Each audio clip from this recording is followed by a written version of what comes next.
Hello, welcome to the channel and thanks for watching. And in this video I'm going to be painting a model that I think shows Games Workshop at its very best.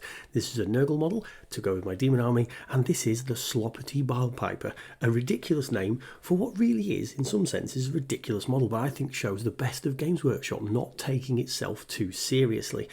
Now, if you watched my channel recently, you'll know last week I did a batch paint of 30 plague bearers, and essentially that's what this model is. So you'll see that batch in the background on the first few shots of this video, and really this was painted alongside that batch of 30. So in the first stage it started as a batch of 31, and if you watch that video you'll notice that so far we've done the same thing. So this was a model that was sprayed black and then sprayed with a wraithbone spray, because the first stages of this scheme is using contrast paint, which I think is a brilliant way of getting models on the table really quick, gives you a really nice effect. So the bone you've seen so far, and then into this Major's purple, into all the gribbly bits, same stages as the other paint.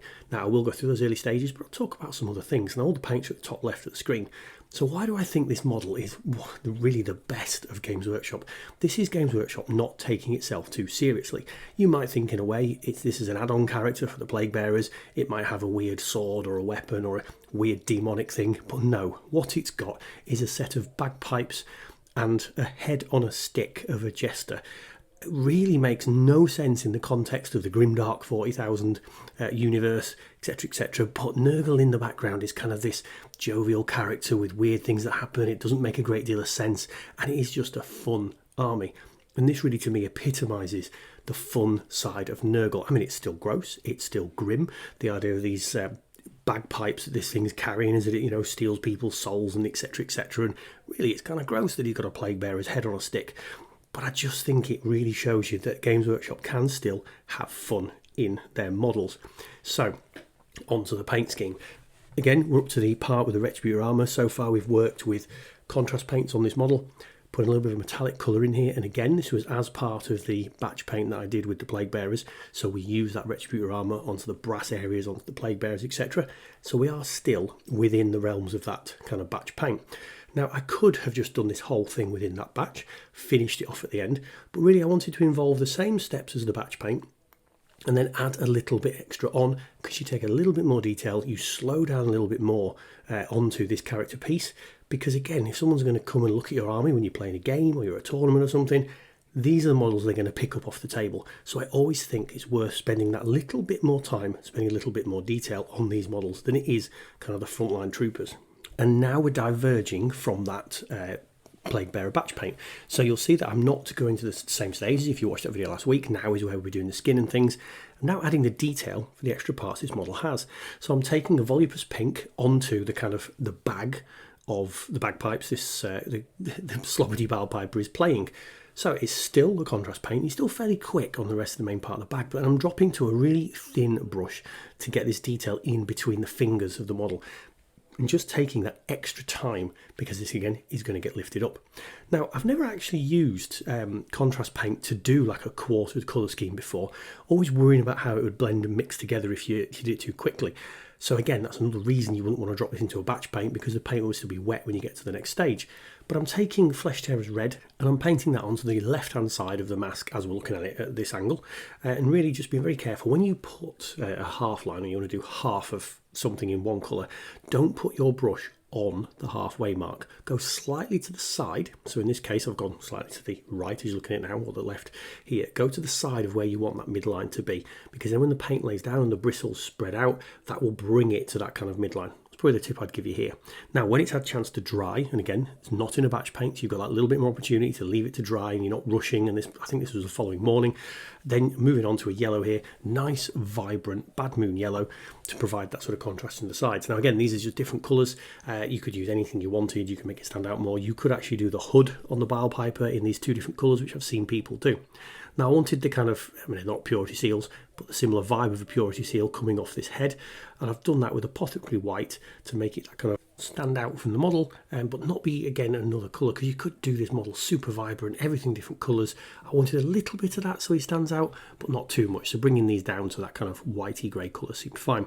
Picking up a GW Purple to do the little kind of bug coming out the back of the head here, and again the colours I've used, you might have noticed, this GW Purple I'm using is fairly close in colour to the Majos purple we did for the original Gribbly bits, which is fairly close to the colour of the Volupus pink that we've done for the bag.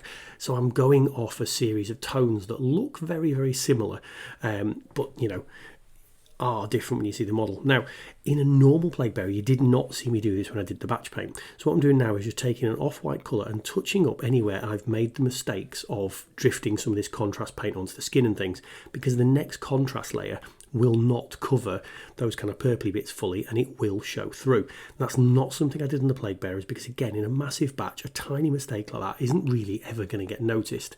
Whereas on this model, it will do, because I think this is a model that people are going to pick up and go, ooh, what's this? Isn't it cool? Now, because I was letting the paints dry, I just did the base edging and then put it back onto the base. You see here, I'm the paint handle I'm using the Games Workshop one, so did a bit of the base, let it dry, put it back on, and now we're onto the skin. Now, this is no different to doing the plaguebearer skin, so you're taking plaguebearer flesh, again under contrast paint, but trying to be quite careful that it doesn't overlap onto any of the areas that we've already covered, like the fingernails that we did in the bone colour earlier. I'm going around it with a much smaller brush than I use on the plaguebearers, because again, you can afford to take that little bit more time and make sure you've put like a little bit of extra of the contrast paint into the sunken areas to give it that slightly sort of darker colour. Spend your time, go around, and then we're on the next stage before we go to the wash, which is just dropping some Vallejo yellow into the big kind of pustule areas, but also into the eyeballs on both the Sloppity Bilepiper himself and on his little jester head that he's got on there, and onto some of the boils and things kind of around the body. Now, I don't get every single one, because again, with the green you've put on there, this yellow is only kind of a tone away, or shade away, whatever the correct word is, from the actual green of the plaguebearer flesh, but it just gives a little bit of extra detail, and some of this detail doesn't really show up on camera. When you've got the model in your hand, it really does show up. At some point, I need to get a better camera to actually do these videos so you can see some of this detail.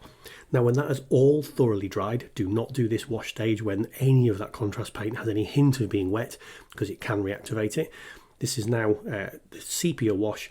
This is the Games Workshop sepia shade, and this will just, one, dirty the model up because I am doing a grimdark effect, but it will also put a little bit more shading and shadow in. Now, weirdly, you'll notice the background colours changed slightly. Don't know why, but now we're on to the stage that is totally different to what I've done with the plaguebearers. So after the wash is dried, we're now going to do some highlighting just to bring up some of the details on the model.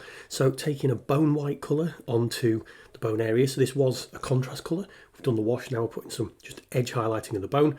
Going into the yellow, using exactly the same yellow we used previously. Again, just to lift those levels up, because you've got a couple of tones in there because of the contrast paints and then the wash, but it's just lifting it slightly because, again, putting that little bit of extra detail on is nice. And I've only done a couple of the colours. You could do it on more. Now, after I've varnished the model, we're then using the friend of any Nurgle player, Nurgle's Rot, just onto this bit where there's like a drip of horribleness coming out, and onto the base. And that is the model completed. Now, I'm doing two little spin rounds, one with a black background, one with a white background, because I can never quite get the model looking like it looks in reality on camera. So maybe I need a better camera, I said it already, but it's somewhere between these two colours is what it looks like. So I'm quite happy with the final effect. It's definitely a level above the plaguebearers, and I think works quite well. Hope you enjoyed that. See you later.